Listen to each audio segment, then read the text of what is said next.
आज हम एक ऐसे बदलाव की कहानी पर बात करने वाले हैं जो वाकई में हैरान कर देती है। हम समझेंगे कि कैसे एक इंसान जो कभी ब्रिटिश साम्राज्य में यकीन रखता था, उसी साम्राज्य का सबसे बड़ा दुश्मन बन गया और उसने इतिहास का रुख हमेशा हमेशा के लिए बदल दिया। तो आज का हमारा सबसे बड़ा सवाल यही है, आखिर ऐसा क्या हुआ कि एक वकील जो ब्रिटिश सिस्टम का समर्थक था, उसी सिस्टम के खिलाफ खड़ा हो गया। यही वो सवाल है जो हमें मोहनदास से महात्मा तक के उनके उस अविश्वसनीय सफर पर ले जाएगा। तो चलिए इस कहानी की गहराइयों में उतरते हैं। देखिए, ये पूरी कहानी भारत या इंग्लैंड में शुरू नहीं होती। नहीं, ये शुरू होती है दक्षिण अफ्रीका में। ये वो जगह थी, वो भट्टी थी, जहां गांधी के विचारों को तपाकर एक नया आकार दिया गया, जहां उनके उसूलों की नींव पड़ी। बात है 1893 की। दादा अब्दुल्ला नाम के एक बिजनेसमैन के कहने पर गांधी जी एक केस के सिलसिले में दक्षिण अफ्रीका गए थे।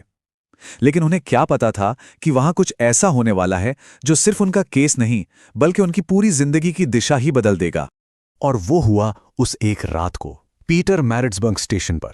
सोचिए, फर्स्ट क्लास का टिकट हाथ में है और फिर भी सिर्फ रंग की वजह से उन्हें ट्रेन से बाहर फेंक दिया जाता है। उस कड़कड़ाती ठंड में, उस बेइज्जती के पल में एक नए संघर्ष ने जन्म लिया।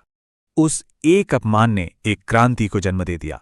यहीं से पैदा हुआ सत्याग्रह का विचार, मतलब सत्य की शक्ति। ये कोई कमजोरों का हथियार नहीं था, बल्कि अन्याय के खिलाफ पूरी हिम्मत के साथ बिना हाथ उठाए डटे रहने का एक तरीका था। गांधी जी ने 1906 में पहली बार दक्षिण अफ्रीका में ही इस ताकतवर हथियार को आजमाया था। ये स्लाइड देखें, कितनी तेजी से सब कुछ बदला। 1915 में ब्रिटिश सरकार गांधी जी को काइसर-ए-हिंद मेडल दे रही थी। क्यों? क्योंकि तब उन्हें अंग्रेजों के न्याय पर थोड़ा बहुत भरोसा था। लेकिन सिर्फ 4 साल बाद 1919 में पहले रॉलेट एक्ट और फिर जलियांवाला बाग नरसंहार, इसने उस भरोसे को चकनाचूर कर दिया। और नतीजा, 1920 में उन्होंने वही मेडल अंग्रेजों के मुंह पर दे मारा। जब गांधी जी 9 जनवरी 1915 को भारत लौटे तो वो अपने साथ दक्षिण अफ्रीका से सीखे हुए सिद्धांत लेकर आए। अब भारत उनकी सबसे बड़ी प्रयोगशाला बनने वाला था, जहां इन सिद्धांतों को असल में परखा जाना था। लेकिन उन्होंने आते ही पूरे देश में आंदोलन नहीं छेड़ा। नहीं, वो बहुत स्ट्रेटेजिक थे। पहले छोटे लोकल मुद्दों पर फोकस किया। चंपारण में किसानों के लिए लड़े, अहमदाबाद में मिल मजदूरों के लिए भूख हड़ताल की और खेड़ा में लगान माफी के लिए आवाज उठाई। और इन तीनों की सफलता ने यह साबित कर दिया कि उनका तरीका भारत की जमीन पर भी 100% काम करता है। और एक बात समझनी बहुत जरूरी है, गांधी जी सिर्फ इमोशन पर काम नहीं करते थे, वो फैक्ट्स पर काम करते थे। ये नंबर देखिए, 8000। ये उन किसानों के बयानों की संख्या है जो गांधी जी और उनकी टीम ने चंपारण में रिकॉर्ड किए थे। ये सिर्फ एक नंबर नहीं, ये ब्रिटिश शोषण का 8000 पन्नों का सबूत था। उन्होंने अंग्रेजों के खिलाफ एक ऐसा मजबूत केस बनाया जिसे कोई नजरअंदाज ही नहीं कर सकता था। और इसी आंदोलन की जबरदस्त सफलता के बाद रविंद्रनाथ टैगोर ने उन्हें महात्मा की उपाधि दी। लोकल लेवल पर सफलता पाने के बाद अब वक्त आ गया था पूरे देश को एक साथ लाने का। अब तैयारी थी सीधे सीधे ब्रिटिश साम्राज्य को चुनौती देने की। गांधी जी की जीनियस को समझना है तो इस स्लाइड को देखिए। असहयोग आंदोलन के दौरान चरखा सिर्फ धागा बनाने की एक मशीन नहीं था। नहीं, ये आत्मनिर्भरता का सिंबल था। ये ब्रिटिश इकोनॉमी की कमर तोड़ने का एक सीधा और सरल हथियार था। हर घर में चलता हुआ चरखा मैनचेस्टर की मिलों पर एक चोट थी। और फिर आता है दांडी मार्च। ये तो मतलब स्ट्रैटेजी का एक मास्टर क्लास था। ये सिर्फ एक पैदल यात्रा नहीं थी, ये एक पॉलिटिकल चेस का गेम था। गांधी जी ने सिर्फ एक मुट्ठी नमक उठाया और ब्रिटिश साम्राज्य को चेकमेट कर दिया। अगर वो गांधी जी को गिरफ्तार करते तो दुनिया भर में बदनामी होती, और अगर नहीं करते तो उनका कानून टूटता। मतलब अंग्रेजों के लिए हर तरफ से हारी हार थी। 1942 तक आते आते गांधी जी का रवैया और भी सख्त हो चुका था। जब ब्रिटिश सरकार ने क्रिप्स मिशन भेजा तो उन्होंने इस प्रस्ताव को इन तीखे शब्दों में ठुकरा दिया, एक डूबते हुए बैंक पर पोस्ट डेटेड चेक।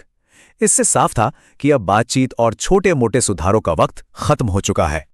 और इसी के साथ 1942 में भारत छोड़ो आंदोलन का बिगुल बज गया।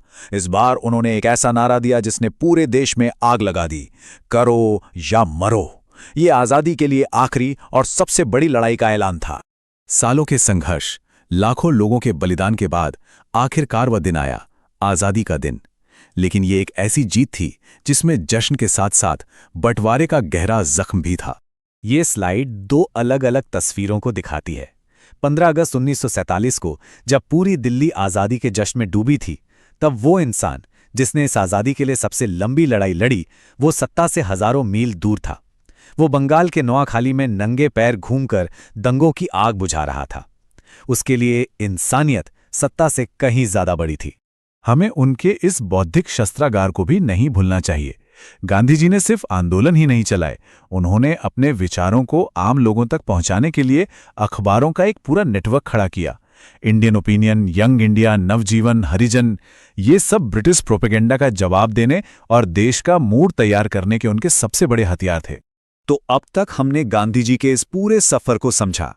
अब वक्त है ये देखने का कि हमें कितना याद रहा। चलिए अपने ज्ञान को परखते हैं। ये है पहला सवाल। याद करिए वो कौन सी जगह थी जहां उनके इस अनोखे हथियार ने पहली बार आकार लिया। दूसरा सवाल, भारत में उनकी पहली बड़ी जीत के बाद यह सम्मान उन्हें किसने दिया था। और ये रहा तीसरा सवाल, ये नारा आजादी की लड़ाई के किस आखिरी और सबसे निर्णायक मोड़ पर दिया गया था। ये सवाल एक बहुत ही ऐतिहासिक समझौते के बारे में है जिसने भारतीय समाज में एक बड़ी दरार पड़ने से रोक दिया।